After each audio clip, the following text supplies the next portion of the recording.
No ordinary life. Have you heard about postpartum psychosis? You probably have not.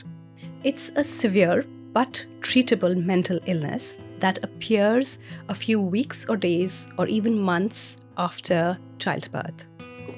Delusions, hallucinations, extreme confusion are some of the symptoms. And my guest today has been through it not once but twice and is firmly on her path to recovery. Welcome to No Ordinary Life, a podcast about real people and their real stories. I am Ruchita Misra, your forever obsessed with stories host. And today I could not be prouder of my two guests. I have Jade and her mother, Tracy. Jade has been through postpartum psychosis, and her mother has been with her every step of the way. They're both here today, not just to share Jade's story, but more importantly, to create awareness about it. It is no ordinary story, and these are no ordinary lives. Let's dive right in. Jade and Tracy, welcome to the podcast. Hello. Hello, thank you for having us. So Jade, where does this start? Does the story start with childbirth? What happened? Can you take us through the first few days after your daughter was born? Yeah, so I originally opted for a home birth, and because she was measuring big, I had to have a induction, which then led to like every intervention possible. Oh dear. And it was about nearly a 3-day labour, and it ended up with a ventouse and forceps delivery within the bright lights of a theatre. So it was the polar opposite of what I had originally planned. So I think I found that really hard to come to terms with, and I immediately felt like a failure and that I wasn't able to bring her into the world in the way that I'd wanted to, in the way that I'd planned. So it was really challenging those first few days. I was in hospital for a few days, and I begged to go home. I had a catheter. They're horrible, aren't they? Oh my God. And it was in and out about 3 Oh times. dear. Oh, that's horrible. I'm And sorry. so I had no sensation to need to go for a wee. And at one point I had 1.5 litres worth of urine in my bladder. Wow. So then they had to put it back in, and I was desperate to get home, but obviously you can't go home until you've gone for a wee. So I ended up going home with the catheter. Wow. And in hindsight, I look back and I should have stayed in hospital. But I think because I was in an environment where I hadn't planned to be, I think it really threw me. So I was so eager to get home. And I remember you coming over the first night. Do you remember? And I was sat on, I just couldn't stop crying, and Tom, my husband, phoned my mum and was like, I need you to come over. And does mum live close to where you live? Yeah, about 15 minutes away. Oh, that's brilliant. Okay. Yeah. So what did you see, Tracy, when you came home that night? I can still remember it like it was yesterday. Sorry. I walked in and just seen her with this massive, it seemed like it was a great big bag, like a bag for life almost to me, sat on the edge of the bath. And she just looked like my little girl again. And I could see that Tom was really worried. And it's something that I talked to my husband about last night, actually, and it's burnt in his mind. That was the first thing. And I just thought, oh, bless her. And it just made me feel really sad that she didn't get what she wanted, but also that she just looked so helpless. And all I could do was just be there for her and for Tom, because it was hard for him too. Of course it is. And sometimes we're not able to articulate well enough how difficult it is for the dads Totally. to see that. And then, Jade, what's happening then in the next couple of days? Because you're still struggling with the medical complications of a intrusive birth, Yeah. aren't you? Yeah. So I was at home for a couple of days with the catheter, and then I ended up going back. And I remember a midwife telling me before I left the hospital, she said, when you come back to do your urine sample, get a bottle of water with a straw, and whilst you're on the toilet, blow into the straw, and it Okay. does something Does to it? allow you to wee. And Okay. it worked. Yay! So I always remember that. So that's a bit of advice for any mum who is struggling to wee, to be able to go home. If you get a bottle with a straw, Okay. it helps Thank you for to the wee. tip. So I was able to do that, and it was all fine. Went home, but I was still quite emotional. And obviously we're often told about the baby blues and when your milk comes in. So I thought this is just normal. This will pass. And I was then probably almost like, I just then, they talk about that newborn bubble. Yes. I was in that newborn bubble, and I felt an overwhelming love for Penelope. And are you happy? Yes. You feel and Tracy, do you see anything so far that's worrying you, or everything's okay so far? No, everything seems absolutely fine. Wow. Yeah. And no idea for both of you about what's about to hit you very No. soon. No. It's crazy, isn't it? Yeah. So then what happened? So I remember the midwife coming over, and she was asking how I was, and I said, yeah, I feel okay. I said, when Penelope is with me and in my arms, I feel really at peace. Okay. But when she's not with me, I feel really anxious and panicky. And I remember if I was in a different room and my husband was holding her, and then I heard him like laugh or something, or talk to her, I felt like I was missing out. So I'd have to run back in. Really? Yeah. And be like, what just happened? And I just didn't want to miss anything. And then also, then it probably started, like the intrusive thoughts started coming in. And how old is Penelope now? How many days have passed? Probably a couple of weeks. Really? Yeah. And yeah, then it was the intrusive thoughts started playing, where firstly, I would, if she was alone with Tom, I would worry that like something bad was going to happen to her. Like if she wasn't in my presence, that something bad would happen.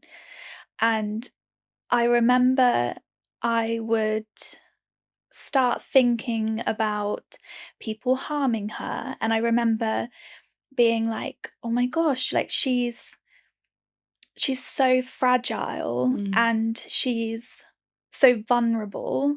Anything can happen. Anything could happen. Anyone could do anything to her. I could do something to her, and she would not be able to defend herself.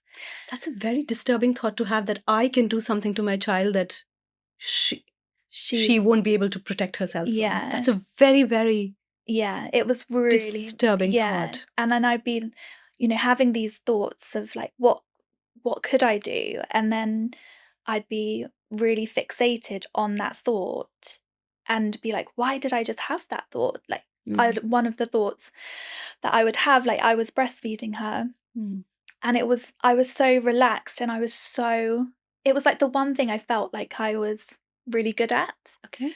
And it was just that connection that I had with her. And I remember just being like, oh, like, am I enjoying this too much? This is really weird. And I was obviously not going to say that to anybody, or I say obviously, but it was something that I wasn't wanting to tell anybody because I was worried what people would think. And it's since doing the work with the mother and baby unit that I was admitted to, where I go back and volunteer, and we talked about my experience, and they said that is probably one of the most common thoughts that a new mum will have that walk through these doors. Wow. So you're almost imagining scenarios where you are already harming your child or Yeah. That's a very disturbing It was place hot. to be in. Yeah. And by this time, have you shared anything with your mum, or you're just being quiet right now? No, I Nothing. didn't say And anything. Tracy, you have, from what you can see, it looks okay. Everything looks okay. Yeah. Yeah. So She's fascinating. just a new mum, and so you think, she's struggling like we all do, especially when yeah. it's our first one. And I know that Jade had wanted this picture perfect birth, and she was so disappointed that she didn't get it. And So the anxiousness was stemming from all Yeah. of that, and that's how it was Yeah. easy to explain Mm-hmm. all of this. And then, so these intrusive thoughts then started becoming louder in your head. Yeah. Mm. Yeah. And I just wasn't able to drown them out. And I think it was presenting itself to me as anxiety. Okay. And that was all I'd ever known and experienced, because I'd had anxiety in the past that I'd had CBT for.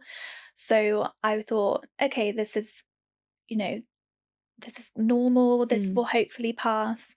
And then it was my 6-week check, wasn't it? Where I think you could see that I was anxious. And we talked about me talking to my doctor and telling them how I was feeling. And then they just kind of weren't interested. I asked who I could talk to, and they said, oh, that's just one for your health visitor. And at this point, I don't think I'd met my health visitor. So I thought, okay, well, I'll reach out to her. And I would say this was probably 2 or 3 months in. Okay. That I was then having meetings with the health visitor. I think you were there a couple of times when she'd come round, because I think you would look after Penelope whilst I would And were you chat. okay with Tracy looking after Penelope? Or Yeah. That felt okay to you? Yeah. I would say my mum was like my comfort throughout the whole time. It was I just felt safe when she was with me. And I think we've discussed this before. You said I was definitely, or you were, sorry, you were the only person I trusted. I was the only person you seemed to listen to.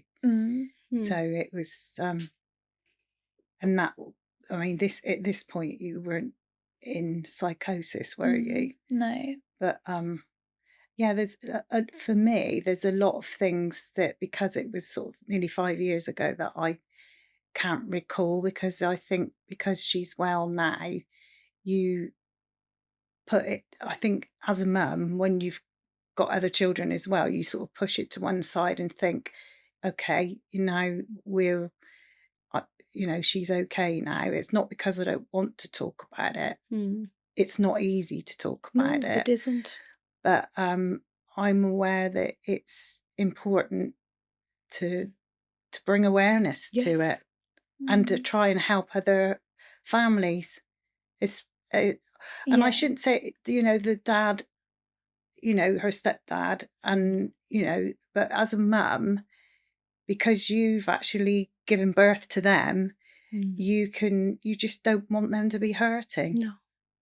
No. And I think I was actually just speaking to my mom yesterday, and she said to me that when you hurt, I hurt more than you hurt. So you want to be able to fix it. And with something like this, you can't. And, we had a discussion, didn't we, that I felt that because I have postnatal depression after having all 3 of mine, but particularly with my first, and that didn't go well, did it? We didn't speak for a week afterwards, because I didn't want to admit that I was struggling. I think I was. So mum said that maybe this is postnatal depression, and you're like, this is not happening to me. Yeah. And then, as we all do, we got upset with mum. Yeah. Yeah. And I was like, I'll accept if I've got anxiety, because I was comfortable with that. But with depression, I was like, not knowing what even bigger was waiting for you. Yeah, totally. And I was like, well, no, I don't have that. And then how did it progress then? So yeah, it was. I then, I remember my husband and I had a day where we'd planned this photo shoot. Okay. And it was COVID, so it was all done through the iPhone camera.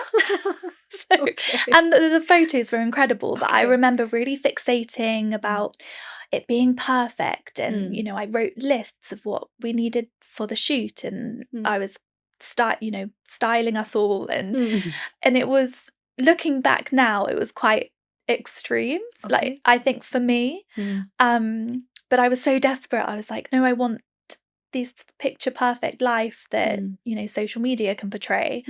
And my husband just did it. He was just like, what is going on? Like, this is like, he's not really into that type of thing.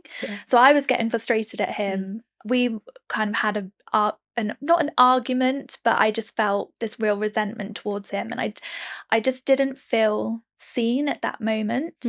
And I remember phoning one of my friends who just had a baby, and I was talking to her, and I think I said to him, I was like, I need to just get out of the house. I need to go and go for a walk. And it was pitch black, and my husband, since speaking to him, thought, he knew I was depressed, and he thought, I don't know what to do. I don't know whether to stay here with Penelope and just let her go. Oh, wow. Or do I go and run after her? And he thought, he just said he didn't know what to do at that time. And I'd phoned my friend, and I was just telling her about what had happened. And then all of a sudden I had my first suicidal thought, because I started walking towards the train line. And it popped into my head. It just thought I could just jump in front, wait for a train and jump in front, and it would all be over. And Tom and Penelope would be better off without me, because I'm stressing him out. I don't feel like I'm a good enough mum for her. Jade, I'm sorry. Yeah, it was tough. And I just thought, because I was on the phone to her and she'd experienced things like this before, I felt safe enough to tell her. And just by telling her, it kind of switched off. Yeah. And she was like, okay. She's like, we don't want that to happen. What I think you need to do is go back in. And she said, go and say, let's order our favourite takeaway and try and have a nice evening. So I did that, and I did feel better for it, but it was just in the back of my mind. And it was almost like you knew one door had opened. Yeah. And it was scary what was inside it. Yeah. And I thought, God, I've never this is what they mean when you have a suicidal thought. And did you share that with Tom or your mum? No, I don't think I did. I think. Or did I? No, Tom had rung home. Had he? Yeah, and he was worried, and so Ian rang you. Ian is my stepdad. Your stepdad. Yeah, okay. But Jade was only 7 when we met, so she's really close to him, and so he can usually talk you down, can't he? And he said, no, I think she's okay, and then she'd come back as well. I think I was talking to Tom, and Ian had spoke to Jade, and she was on her way back. So then we thought, everything is okay. Yeah. There's nothing. Yeah. But from your tone, I can see that you're already sensing that at that time also that things were not normal anymore, because you were relieved that she'd come back, because you must have been worried about what might have happened had she stayed out longer. Yeah. The thing is, I've experienced mental health problems myself, so I know a little bit about how it feels, but this didn't, so I wasn't unduly worried because she'd come back, and it was more the fixating on how she wanted everything to be portrayed as perfect. Jade's always liked her social media and things like that. And because of what had happened before, I was very aware of what I could and couldn't say. So, as a mum, you do have to watch what you say, because there's a fine line between being supportive or telling them what to do. So especially when they're adults. But no, I think at that point I knew she still wasn't right, But we'd had that conversation before, hadn't we? And that hadn't gone down well. No. No. And then after this first intrusive thought, Jade, what happened after that? So I tried to just carry on as normal. And then it was a few days later I spoke to the same friend and she said to me, do you think you should speak to your doctor about getting some medication? And immediately I thought, no, I don't need to go on medication. I'm fine. And then I thought, no, I think... Because your mum said right. that and your friend said that, so you've got some people saying the same thing now. Yeah, and I thought, okay, yeah, this isn't right. What do you think your friend was seeing? Was she just seeing, like mum said, a fixation with things to be perfect, or? I think, I'm not too sure because we've never spoken about it. I think she could just see the worry and the crying and the feeling really low. And like you said that you felt like you're not enough for Penelope. Yes. Was that becoming louder and louder? Yeah. And then what happened when your friend said, meet the doctor? So going back a little bit, I'd spoken to my health visitor and she said, I said to her, is this postnatal depression? Really? Because this feels really bad. And she goes, oh, let's not put a label on it. Oh my God. Yeah. And she went, not in the same sentence, but later on she said, I'll tell you what you need to do. You need to go and have a glass of wine, have some chocolate and run yourself a bath and get a good night's sleep. And I was like, okay. And then she was saying about how getting Tom to do a bottle for Penelope. And in my head, I was thinking, I don't know how to do all of that.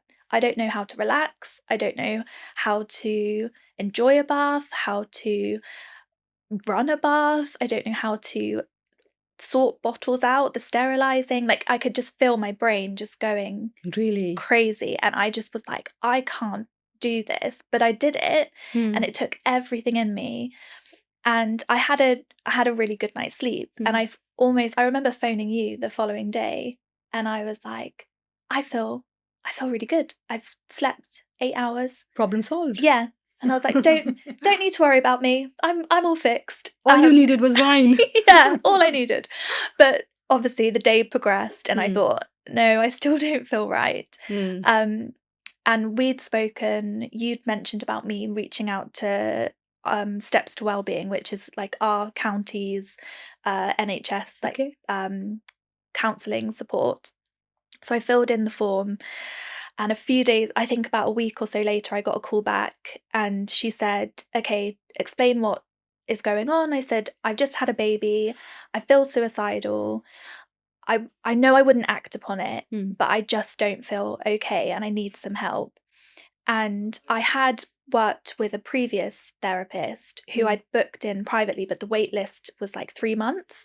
So I explained this to her and I said, but I just feel like I need something now. No. And she said, do you have people that you can talk to? I said, yes, I've got friends and family.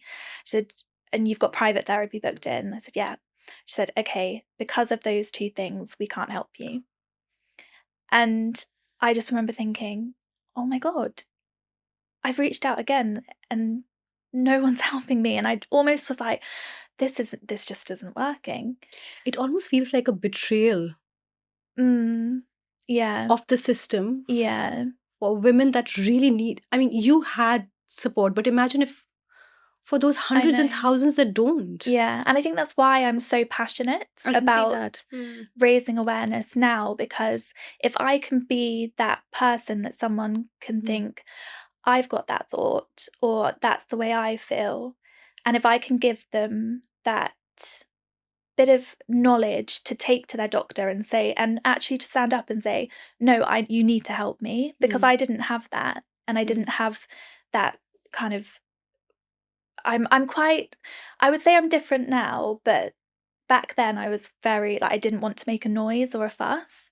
And I think because of what I've been through now, I'm almost... You really know sometimes you have to make a noise. Yeah. And I'd phoned my doctor and I said, I need like, I need help. I think I've got postnatal depression.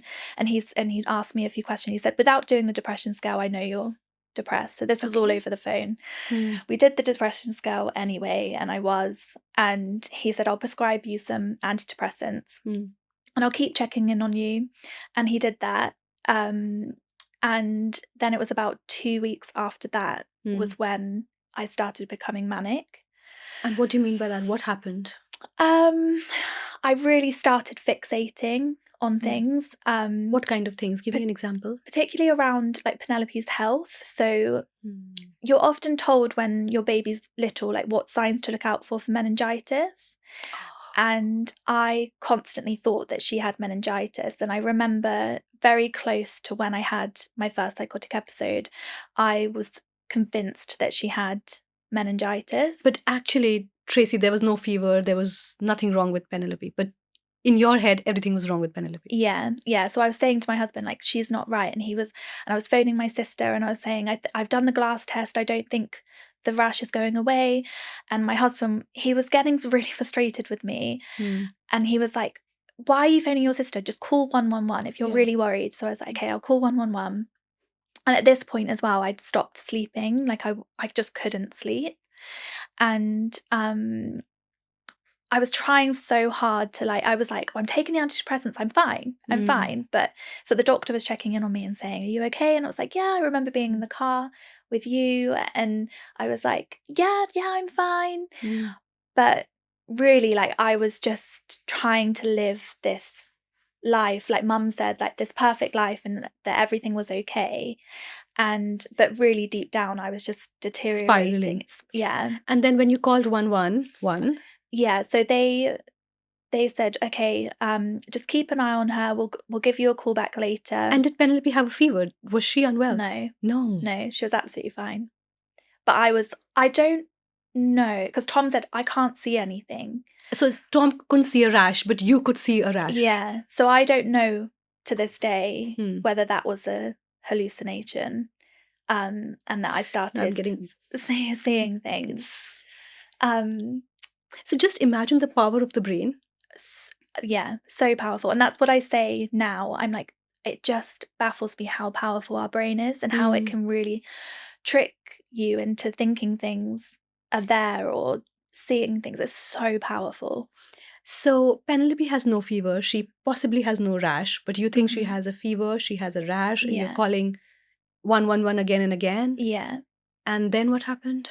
So that same day, Mum, you actually, so my granny used to live over the road from us. Okay. So Mum you would go over there most days, and you actually turned up at the window after that had happened, and you came in and you were like, I think you could sense. What did you see, Tracy, that day? What happened? Do you remember the day? No, so it was the day. I can remember when you were saying about the glass test, because you asked me if you thought that she had a rash. Did she? No. So Tracy, you could see there's no rash. No. And Penelope was fine. Yeah, and she was fine. But again, you think that because of what had gone on before, I was very careful about what I said. But I looked at her and she looked fine, and she wasn't hot or anything, but I could sense tension between you and Tom. But then that's normal that's for new, new parents. Yeah. But also as a mother, Tracy, your daughter is saying that her child is unwell and you can clearly see that the child is fine. So are you having this sinking feeling in your heart that something's wrong with Jade? I just knew. You knew because I'd approached her before. You knew. I just knew that, but she was on medication at that time. So I thought, and it doesn't work straight away. So I kept thinking, that as time goes on, and I was aware the doctor was checking in with her. So all I could do was just rely on them keeping an eye. And that was all I can honestly remember about that particular day. But it was the day that I was going over to my friends, Molly's. And then what happened? Oh, you were meant to be going out. Yeah. weren't you? So with- it was obviously like this was in 2021, so it was just after a lockdown. Oh dear. And so I'd spent the first couple of months of her life being locked down, and it was Easter weekend, and it was the first time that people could mingle outside. Yes. that you'd gone down to party, Yeah, so a few of my friends so they live in London. They'd come down, and it was literally down the road. So one of my best friends' mums lives down the road, and I was going there, and it was the first time they were going to meet Penelope. And I remember I'd text them before saying, I don't want anybody to hold Penelope because I don't want her to get An ill, infection. which I think was probably quite normal anyway because of the circumstances, and everyone was worried, and everyone was like, that's fine. And then I remember going, it was such a big deal to go down there, and my best friend came with me, met me at my house. You were saying, do you really need to go? Like, do you want to go? Do you feel right? And I was like, no, I'm gonna go. And I got there, Penelope was asleep. It was all fine, and then she woke up, and it was just panic. I needed to feed her, but I'd never fed in public. So I tried to feed her, she wouldn't latch, and I think because I wasn't comfortable. And children pick up on parents' stress, so she could probably feel how panicky you were. Yeah, definitely. So I ended up, at the time, you weren't actually allowed to go inside someone's house, but the mum was there, and she said, just come into the conservatory, like just come in and feed her. And I just wasn't right. And I said to the mum, I sat with her, and I was like, I've got postnatal depression. I'm finding this really hard. Oh, bless you. And I don't know. Whoa. And then I remember feeding her and then going back out, and I just felt like I was in like this goldfish bowl, and everyone was like looking at me, and I just thought, I should have my shit together. I should be able to do this, but I can't. And I just broke down in the middle of her garden. And I was like, I don't know what I'm doing. Like, I need to go home. I'm sorry. And my best friend took me home. And I just remember I was like, I just can't do this. Like, I thought I was cut out for this mum life, but I'm not. And so, yeah, my best friend, she was talking to me, and I was trying to like unpick what was going on for me. And I was like dissecting every single part of my life, like, and my childhood, my teenage years, and I was just, I don't know, it was just really weird, and I could just feel myself like getting manic and then going really low, but I didn't understand what was happening. And when you say getting manic, is it frenzied thinking about some... Yeah. And you're not able to pull yourself away from those thoughts? Yeah, so just really fixating on things. And then I could see she was really worried about me, and we've spoken about it since, and she said, I just wished that when she was like, I didn't want to leave. And she said, but I knew I had to leave you and Tom, and I wanted to say something to Tom, but I didn't want to overstep. What did she want to say, you think? I think she wanted to say, like, she's really, like, I don't think she's okay, and she's worked in mental health, so she's seen things. But I think, I don't really think many of us knew, like, what postpartum psychosis was. So certainly no. No, so we didn't know the signs to look out for. And then the following day we were going to my husband's mum's, and again, like, I was really manic, and I just was like, I don't know if I want to go. And then we ended up going, and that's when I know, like, when I look back, I'm like, I was fully in psychosis then. What was happening? Why do you say that? Because I was... Oh, thank you. Why was I would say I was just... It's really hard to explain psychosis. I have explained, it's like it removes a filter in your brain. So like when you have a thought come into your head, your brain's really good at being like, oh, that's not maybe appropriate to say in this setting, or Oh, so in psychosis, you just say it you just say it, which is actually, it can be quite fun for other people. and it's freeing for Yeah. you. But because I hadn't experienced it before, so I would say I'm quite a polite person. I would say that as well. And we'd gone over to, so it was Easter Sunday. Mm. We'd gone over to to Tom's parents, and his stepdad was cooking lamb, and I don't like lamb. Oh dear. In a normal situation, I would have been like, I would have just eaten the lamb. Yeah. And I remember he was cooking it, and we were talking about this green egg, and I just went, I don't like lamb. And he just went, oh, that's just the main course today. it's like, oh, okay. And he started laughing, and then I remember being like, why did I just say that? Really? Yeah. And I was like, what just happened? I would never say that. And I thought, oh my God, I'm so embarrassed. Like, I need to get out of this situation. So I went off. And again, I was just, so for example, I'd get a drink and I'd put it down, and then I would forget where I would put it. Mm. And they'd be like, oh, Jade, have you got a drink? And I'd be like, I think so. Oh wow. I don't know. Is it somewhere? I think it's in the living room. And then I'd go in there and I'd be like, it's not there. Maybe I don't have a drink. And then they could tell that, because I think I said to them, I haven't slept. Mm. So I think I'd fallen asleep at 5 a.m. and woken up at like 7. Mm. And they were like, if you want to, go and have a lie down. So I remember like being like, okay, I'll go lie down. And I was like, I can't go to sleep just on their sofa. Like, this is really weird. Mm. And then I got up, and then I remember going out into the garden where they all were. And I grabbed his mum and I just said, I don't feel okay. Oh, bless. And I remember her looking at me and was like, okay.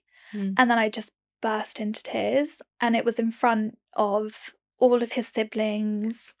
And I just felt so embarrassed. And I was saying, and I remember saying to them, I'm just really struggling right now. Like, this is really hard. Mm. And I was sat down and I was talking to his mum, but my mind was elsewhere, and I was having to be like, focus on what she's saying, focus on what she's saying. And then I was like, oh, can she read my thoughts? Wow. And so then I started fixating on, I reckon people can Read your thoughts. read my thoughts. And then I was like, I've been having some really dark thoughts. Oh no, this isn't okay. And then I think I said to Tom, I need to go home. Mm. And he was like, okay, let's go home.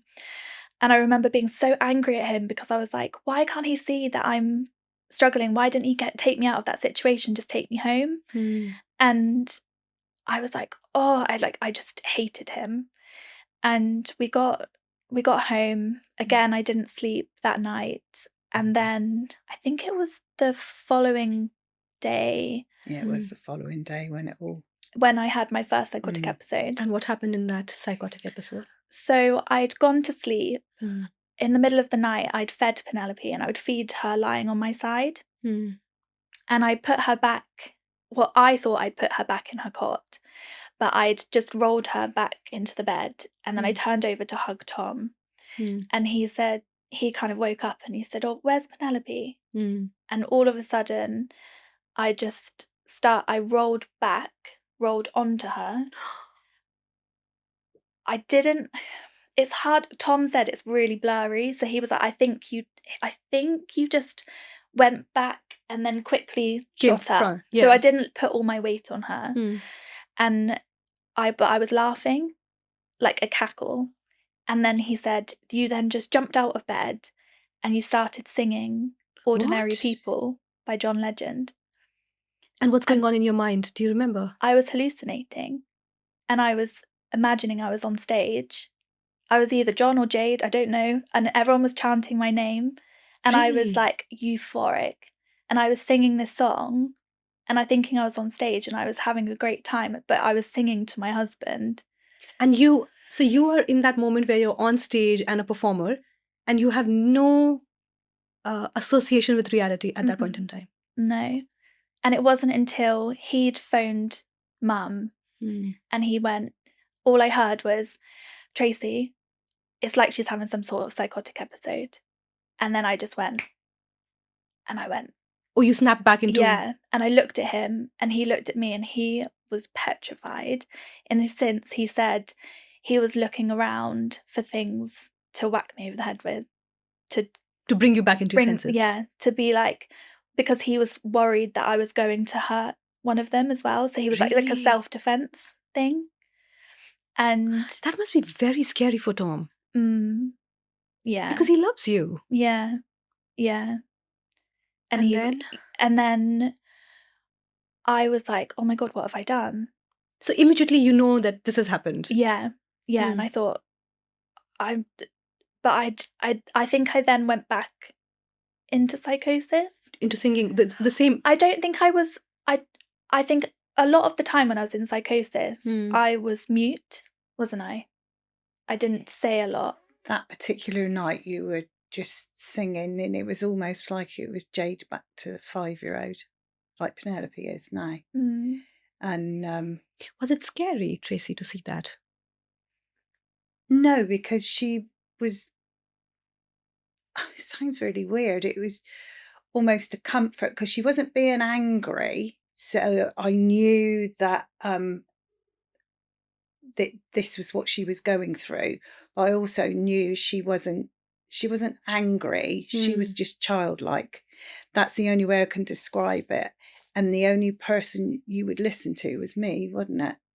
And Tom had said, I need some sleep, because this was early hours of the morning. So I slept in with you in the spare room, didn't I? And she was chattering away like little kids do, you know, that you can't get to sleep. So it was like going back. I almost felt like going and getting a story to read to her. So but it's funny because I thought I'd slept really the whole night. But you were awake the whole night, chattering, singing. Yeah, now I can remember. The thing is with the banana, I remember it properly now. What happened with the banana? Can you be introduced? She felt hungry. So I went down and I got one for, and then you went, oh no, I don't want one. And I went and got one for myself. And she said, oh, I think I fancy it now, and stole it off me. But it was just, it, you know, like I say, you did go to sleep eventually, but not for very long. You've then spent a night in psychosis, singing, eating mum's banana. Yeah. Your husband is a bit scared. Yeah. And I kept trying to run into my bedroom. Didn't you? Really? Because I thought where I knew I'd rolled on top of her, I thought I'd killed her. So I would run into the room to check if she's okay. Yeah, but then my husband was really scared of what I was going to do. So he'd be like, Jade, go away. Like, go back. And he'd be like, Tracy, keep her away. But I was so desperate to see her because I thought what was going through my head was that I'd killed her and he was trying to have his last moments with her before he phoned the police to tell them that I killed our baby. So, okay, so your mind is also in two places, because part of it is thinking that you've killed your daughter and the terror of it. But also you're singing and eating bananas. Yeah. And I was like so happy being with mum because I was like, oh, this is like a little sleepover. So you were alternating between these two things where you were having a nice sleepover with mum and then your brain would switch and you'd be like, oh, I've killed my daughter. Yeah. Oh my God. Jade, that's horrific. Yeah. It was awful. Yeah. And it was, I couldn't sleep because I was constantly trying to keep Jade from going in the other room so that Tom could get some sleep. And yeah, I think the only person that slept was Ian that night.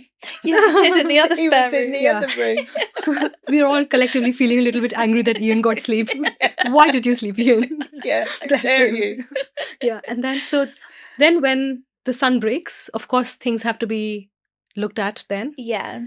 Yeah, so Tom immediately got on the phone to my doctor. I think there was a little bit of pushback. From the conversations I've had with Tom, he said that the doctors had said, you know, yeah. So Tom said to them, I think it's postpartum psychosis. I think he'd done a bit of Research. Googling, maybe. I can't remember, to be No. honest. And they'd said, okay, we'll prescribe her some antipsychotics.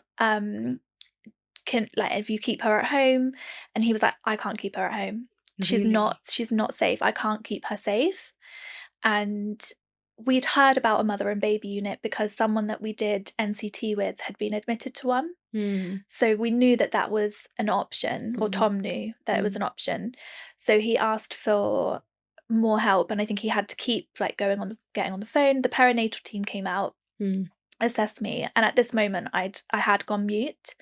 And I think looking back, I think what had happened was where I'd reached out so many times, I just gave up. It's like my brain gave up and was like, you need to do something drastic for them to listen. And if you don't talk, I think that will be kind of like they'll know something isn't right. And I think I was scared to talk as well because of all of the thoughts that were going on in my head. And the thoughts were still swirling inside your head. Yeah. And I thought, if I talk, I don't want to say the wrong thing because I don't want my baby to be taken away. But then on the same breath, I was thinking, have I killed her? And then I didn't want to feed her. No, and you Because- only listened to me. Yeah. Because the first time that we phoned, they actually said, there's nobody that can come out today. Because again, it was COVID and it was a bank holiday because it was Easter. Oh, wow. And you know, it's these kind of things only happen on either a weekend or a bank holiday. I'm like, Absolutely. why do kids do this? I know. And so he was quite adamant, and then it was your GP that pushed it, and he contacted, I think, from what I can remember. Yeah, he and did. that was when they got somebody to come out then. Yeah. So then that person comes to you, and what is decided then? That I needed to go to a mother and baby unit. And how did you feel about that? I felt okay. I actually thought I was going on holiday.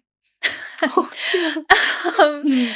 So the unit was called something really nice. Okay, that helped. And I was like, oh, this sounds lovely. So, but part of your brain is still thinking that you've killed your daughter. But Yeah. then your brain is also not thinking about it and happy about a holiday. Yeah. Because it's split almost. Yeah. And because I would see her and then I'd be like, oh, I haven't killed her. Like, Wow. And then and I'd you be kept thinking you were an alcoholic as well. Yeah. Because we were trying to get you to drink. Yeah. And I think that was something that my sister was an alcoholic. So you could see how the things were. Oh, so you're trying to get her to drink water to keep herself hydrated. Yeah, and then she was an alcoholic. So she started thinking that you're and an alcoholic. also thought you were a paedophile too. That went through her mind too. So those were again on top of how she was feeling about whether she'd killed Penelope as well. So in those few hours, you're thinking you've killed your daughter, you're a paedophile, you're an alcoholic. And a drug addict. That was when I got to the unit, because they were obviously trying to give me medication. So I was like, no, I don't need it. And they'd be like, yes, you do. You're like, oh, I'm a drug addict. Yeah. I do. Yeah. And I would say to them, like, I'm not a drug addict. Like, I'm not an alcoholic. And yeah, it's a almost internal collapse of how your brain could function. Like it's just spiraling out of control, isn't it? Yeah. And it was just horrible. Like I remember, like I was packing my suitcase though, and I was like, oh, this is nice. Like, I'm gonna go away. And obviously it was COVID, so we weren't able to go away. You look forward to the thought of going away and to mother and baby. Yeah, and I was like, oh, I'm gonna have a bit of a break. And then we got closer, and then I started freaking out because I thought this is real, and then I thought I'd made it all up, and that I wasn't ill, but I'd convinced everyone that I was ill. And so I started saying, like, I'm not ill, like, take me home. And they were like, no, Jade, you need to go. And we got to the front of the unit, and I pressed the button, and then I ran away, like started to run away, and my stepdad had to like grab me and pull you back in. Yeah. And then it was Probably it was for about 2 weeks when I was in the mother and baby unit. I was in and out of psychosis before the medication kicked in. Yeah. And so when you say you were in and out of psychosis, this is what was happening. You were thinking you were a drug addict or this or Yeah, that, living in yeah. alternate realities. Yeah. And then I thought that I'd been taken there Hmm. and that it was a prison and that I was there because I killed Penelope. But Penelope was with you. She was with me, but at this stage, every time I looked at her, she looked dead. To you. Yeah. So Wow. she But if I would have looked at Penelope there, she would be Oh yeah, happily she would have chirping been around. fine. Like it was more when she was sleeping. That's Oh, when you I think. yeah, so she would look really pale. At one point, one of the nurses came in and I'd put her down to sleep and she went to put a blanket over her and I thought she was putting a blanket over her Like she's dead like and you she's have dead. So I was like, no, like don't do that. I'm not ready to say bye.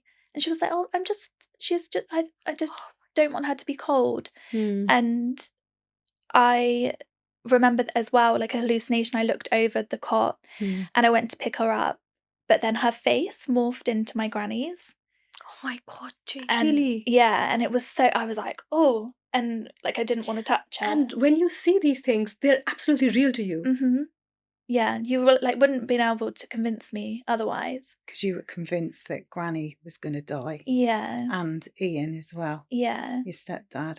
Oh, during that period, you thought all of these people people close to you are dying Yeah. as well. And I thought everyone was like lying to me. So I'd be like, And that Granny was dead. yeah. I was like, Granny's died. And I would be like, I need to phone my mum, and they'd be like, no, she hasn't. And I'm like, you're lying to me. Like, she's died. And it was just pure panic. That's how I And explain it. I feel like you were during that time a prisoner of a fractured brain. Yeah. Because for you, that is your reality and you're reacting to Mhm. reality. Yeah. And I thought I was in prison. Like, that's what I believed, because they'd had to do an ECG scan, or the ECG, and it was just a routine check, but I was convinced that it was the electric shock Or the ones we see in the treatment, movies. yeah, to kill me, because I thought, You must be in utter panic then. yeah, so I was trying to rip them off, and I was really fixated on smells as well. So I would tell people if they smelt or not. Oh, dear. So this one guy, so this doctor was doing the ECG, and I You was don't saying, smell nice. Go away. and Did you? Well, I said to him, oh, you smell nice. So I was like, you're all right. You can do it. Come here. Yeah. And yeah, so I was really like fixated on all these things. Yeah. And I remember he just looked so uncomfortable. And I did really feel for him, but I managed to calm down. I did it. But I remember the way I just led there and I was like, okay, if it's my time to go, and that's okay. And so I just said, I'm ready. I'm ready to die. And yeah. And I led there. For the and I was like, ECG. yeah. And I was like, oh, wait. They were like, okay, that's all done. And I was like, oh, I didn't die. Oh, okay. And But it must be exhausting to be in this Oh. mental space where you're constantly battling, fighting. yeah, I was so tired. And I remember actually on the tired part, so I had to have a one-to-one with me at all times. And I said, I was led on the bed and this lady was sat at the end, and I'd spent, I think, probably about half an hour because I thought they could read my thoughts. So I was like communicating to her with my thoughts. So I was just staring at her, just being like and she just was she was just smiling at me. And I looked back and she probably thought, oh God. And I was like, and I just said to her, I was like, am I here to sleep? And she goes, you can sleep if you want. And I was like, is that why I'm here? To sleep. Yeah. And she goes, you can sleep, Jade. And I was like, thank you so much. And I just went to sleep because I think I was so exhausted because I probably in the space of like 2 weeks, I probably slept under 10 hours. Wow. And I was like, okay, I started to feel safe in the environment. I knew they would reassure me constantly, like, And we're also here to look medication after is you. probably beginning I to was work. really sedated, yeah. And I knew, you had explained to me, they're here to look after you. They're here to look after Penelope. And Tracy, you would be visiting her every day, every week? No, we would come when on the days that Tom couldn't come, wasn't it was it? like So every other I day. think Tom I think he just used to not come on a Wednesday. So that particular day that Jade's talking about, I came in on that day and she was heavily sedated. So, and they couldn't put Penelope down because she wouldn't sleep. So that was, but I was going down and it was just me that could come in, wasn't it? So then did things start getting better then? Yeah. Yeah. I started coming out of the psychosis, but then I really got hit with depression. So you came out of psychosis, went back home. Yeah, so I was in there for a total of a month, and then I went back home, and it should have been staggered, like as in I should have had home leave for a couple of days and gone back, but because of COVID, yeah, I couldn't do that, so I just went straight home, and I just felt like I just didn't trust myself or my brain. Of course you wouldn't. Yeah, and I was so petrified to be on my own with her because I was just in a mother and baby unit where I wasn't allowed on my own.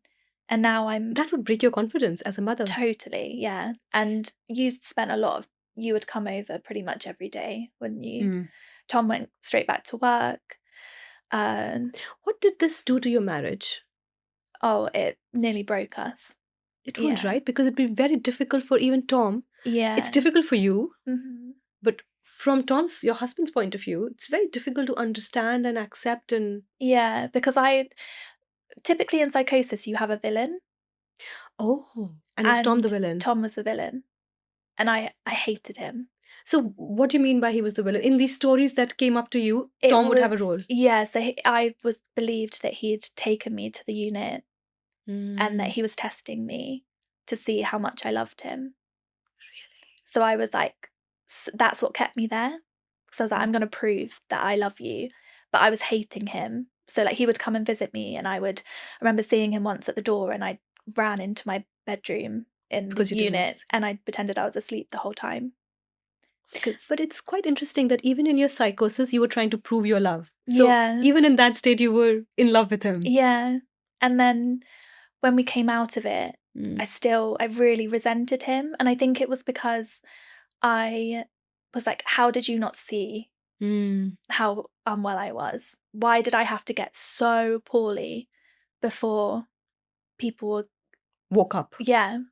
And we did end up having couples therapy and that really helped because it gave us space to talk about it. But he didn't want to talk about it because he just wanted to put it to bed. He was like, that chapter's done. Let's just move on. And then it wasn't until I had my relapse that he... And then, so after you came back from psychosis, from the mother and baby unit, then there was depression. Yeah. And then again, you relapsed. Yeah. So that must have been really scary as well to see that all happen again because now you know what it is. So talk to me a little bit about that. Yeah, it was... Just before you go there, is there a particular incident that triggers it or does it can come anytime? So it can come anytime, but typically psychosis occurs in like if you're stressed, mixed with like sleep deprivation is the biggest factor. With linking it back to postpartum psychosis, it can be traumatic delivery. And those are kind of the three things. But like, yeah, people have stress-induced psychosis. So my relapse this is quite common for people that have relapses after postpartum psychosis. It's like a health anxiety. So they might become poorly like in another way. And then the sleep goes. And so in this time, my granny had actually passed away. And then my dad had been diagnosed with cancer. And it was coming up, so it was around Christmas, so it was coming up to when my granny had passed. I think it had been about a year. And then my dad got diagnosed with cancer and I was worrying about all of that. And then it was my husband, then it was Penelope's birthday. It was obviously Christmas. It was all really, really busy. I was working a lot and then my sleep started to deteriorate. And then I started worrying that I was going to go back into psychosis. So it was almost a self-fulfilling prophecy then. that you Yeah. did. So did you have similar episodes again? What happened? Yeah, so I thought that I'd killed Penelope again. Again. Yeah, but I didn't know how I'd done it. It was just that I had this strong feeling that I'd killed her. And because she was going to nursery at this time, Oh, so when she was not at home, you thought she's no longer there. yeah. So then my husband had made the decision to stay at his sister's with Penelope for a week. So I hadn't seen her. And I thought that the photos that he was sending me were AI and that she wasn't. And the photos that were coming through on the nursery app, I thought that they were all pretending that she was okay because they were trying to hide the fact that I'd killed her. And at one point, my stepdad had driven me past the church in my parents' village, and I thought that that was her funeral. But you could now recognize that this is again. Yeah. So did you go back to the mother and baby unit? What happened No. then? So you can only be in the mother and baby unit up until a year after your baby's born. Oh. Then what? So how did you get better? What helped? What changed? So we contacted, because I was still under the community mental health team, so we contacted them. I'd been talking to them saying, like, I don't feel right. I'm really scared of going back into psychosis. And then I started having flashbacks, but they were like, I was reliving. It was almost like I was back in the mother and baby unit, but it was playing on like a cinema movie. screen. Oh, wow. And I could feel like I was there. And because I was scared to go to sleep because I was worried I would wake up in psychosis again and do what I'd done last time. So then I stopped sleeping. And then the community mental health team, so the crisis team, then started coming out to see me. And there was talks about me going into a psychiatric unit. Tom came back to the house and then Jade had to come home with us, didn't you? Which you were not happy. So were they trying to keep you away from Penelope for that period of time? Tom was, wasn't he? Tom was, yeah. Because I think he was so petrified. And I think this is why, as well, like I'm trying to do what I'm trying to do to help break that stigma of, Tom's perspective of psychosis immediately went to, she's going to kill someone. Really? And I think because of in the media, that's what we're fed. And there are enough books and there's enough plots of movies which are based on that. Yeah. And, the charity Action on Postpartum Psychosis, they get people that are writing movie scripts, asking them for information and they're like, oh, we're filming a thriller. And but for the most part, people, that's not their experience. And I think that breaks my heart because there are the extremes where some mums take their babies' lives or they take their own lives because of it. And these things do happen, but it's these untold stories of the less extreme, maybe, that need to be spoken about. And yeah, so we were separated for a week, weren't we? That's fine if that makes the situation better for everybody. Yeah, I think the doctors were in two minds as well. They were kind of like, oh, obviously they want Penelope to be safe. And she was 3 at the time, so she was a little bit more clued up as to what was going on. So Tom was trying to protect her as well. And I think that you can't necessarily get it right. No. And what is right for Tom to do? Yeah. Who are we to judge and who are even you to say to that? He's the other parent who's seeing you in this situation and wants really what's best for you and for Penelope. So you are now recovering, aren't you? Yeah. And what does that look like and what has helped? I think particularly with the relapse, it made me really sit back and assess my life. So I made the decision to stop working. Okay. And I spoke to my husband and I said, I think I need to take a break. And he was like, that's the most sense you've talked in the last 2 months. Good. And yeah, I'm slowly introducing work now, but I took probably about 1.5 years of not working to focus on myself, getting myself better. I started going to the gym because with the olanzapine, the antipsychotic, a common side effect is weight gain. Okay. So I gained I gained 4 stone, Wow.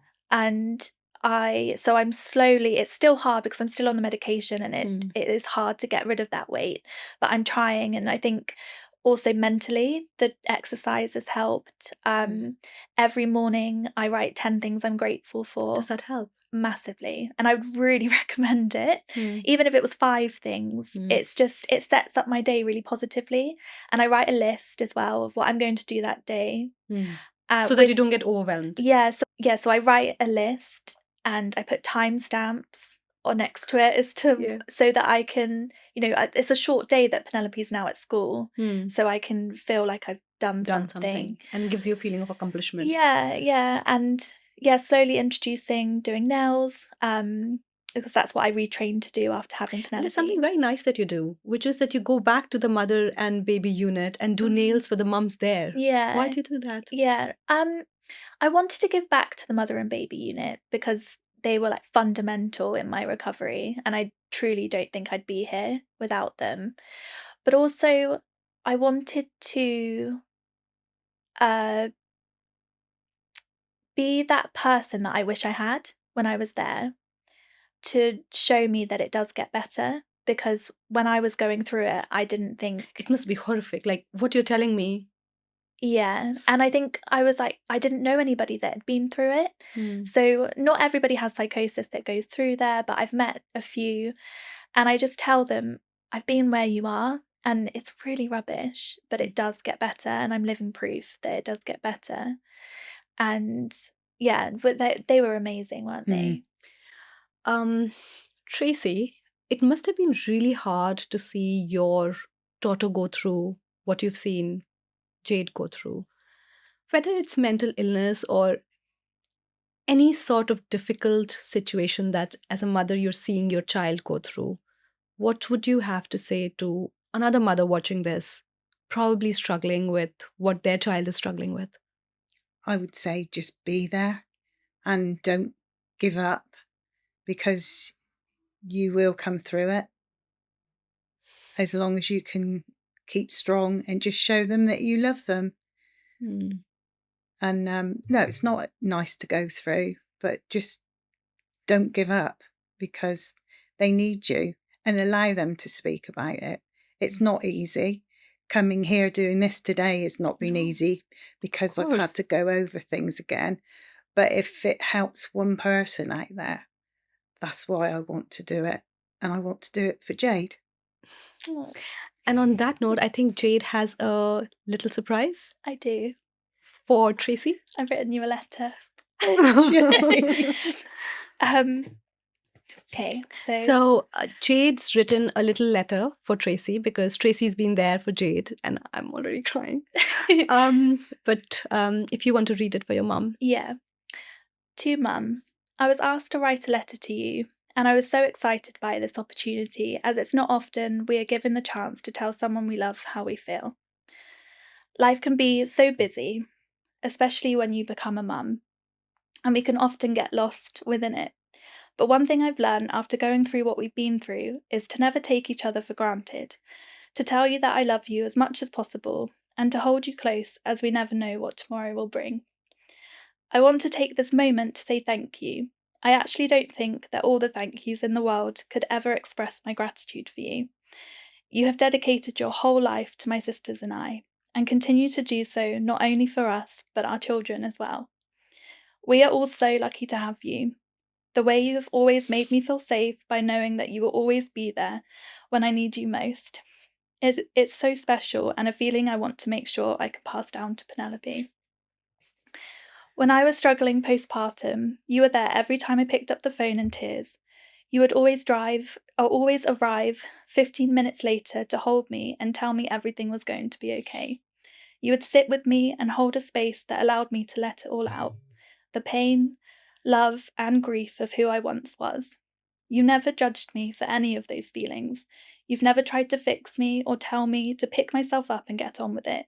You've always listened and offered your support. These are all the things that as a daughter you could only ever wish for in a mum, and I count my lucky stars that I get to call you mine. You truly are. You truly are an incredible, strong woman that continues to teach me so much. I love you to the moon and back, Jade. Thank you. Oh, I didn't expect that. Sorry, I've got So have I. So have I. Oh dear. Oh, thank you. You can keep that. So I wrote it on my special letter paper. So you can keep How it. sweet is that? I used to have when you were little. Remember, I used to buy you some. I used to buy them stuff every year so For, that like, they had letters. so they could write letters. Thank you, Jade, for reading that very personal letter. Yeah. Thank you for letting me That's okay. write it. As we conclude this podcast, obviously, thank you so much to both you, Tracy, and Jade, you, for coming on this podcast and sharing a deeply personal story with us. To conclude, Jade, this is a question for you. Mm-hmm. For anybody out there that is struggling as a mother with a mental illness or in whichever way, Mm-hmm. what would you say to them? What's your message? What have you learned? What is your nugget of wisdom? Yeah, I think it's keep going, because I know that it feels so hard right now, but there is hope, and with the right support, you can get better. It's motherhood is wild. It is wild. It's just Your a story, crazy journey. you know what? Your story was wilder than I thought it would be. Like, we've had performances, we've had drug addiction, we've got murder. It's all on the podcast today. Yeah, so if Yeah. anyone wants to turn this into a movie, Yes. Please contact Jade Lloyd. There's another book for you to write. yeah, Lots of keep- laughs and you. tears and So drama on the podcast. I'm taking you for the Yeah. Thank you, Jade. Thank you, Tracy. thank Lots of you. laughs and you. tears and drama on the podcast. I'm taking you for the Yeah. I don't know what to conclude for this podcast, except that, like Jade just said, as mothers, we are whatever we are, however much or small or big or little we are enough. And for any mom out there who is struggling in any way and is sat there thinking, even for a little bit, that they are not enough, please remember Jade's words. You are enough. This was No Ordinary Story. This is No Ordinary Life. Thank you for watching and see you next time.